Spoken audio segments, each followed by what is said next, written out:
The people elected James Garfield. Now it's going to be Chester Arthur. He was somebody that was essentially a lackey to a party boss, a machine boss. He had become vice president and was placed on the ticket for purely political reasons. And yet here he was on the threshold of the presidency. Destry, what is the documentary about?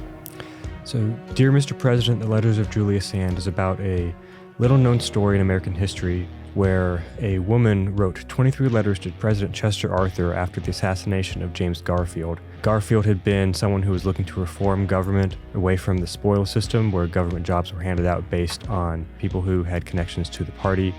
Arthur was someone who supported that system, had been from that system.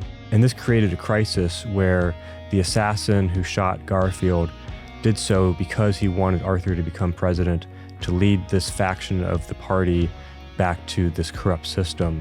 And this may have happened had it not been for this woman named Julia Sand encouraging Arthur to change his ways. Great emergencies awaken generous traits which have lain dormant half a life. If there is a spark of true nobility in you, now is the occasion to let it shine. Why tell this story? It's a story that I think is important to our history, important to the way our country has formed, and yet so few people know anything about it. Chester Arthur is one of our least known presidents based on many, many polls that have been done, and Julia Sand even less known than Arthur.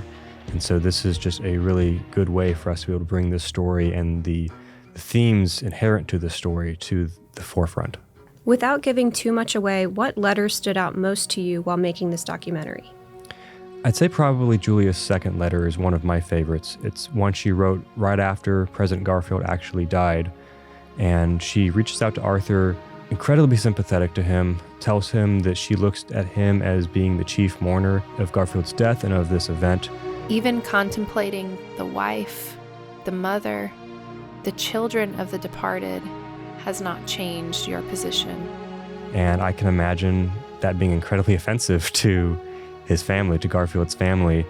And yet she's writing to Arthur. Her audience is only Chester Arthur.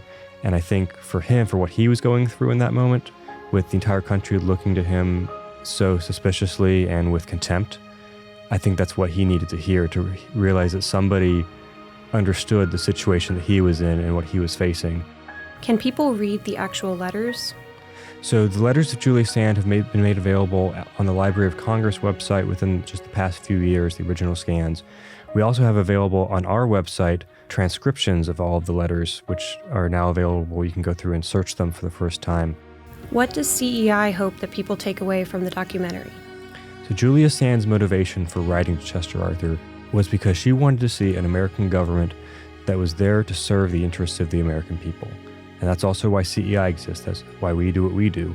And so this is a great opportunity for us to highlight what was done then in the 1880s, and that can inspire us what we can do today. And where can people watch the film? People can see the film on the streaming platform Salem Now, either through subscription or for rent.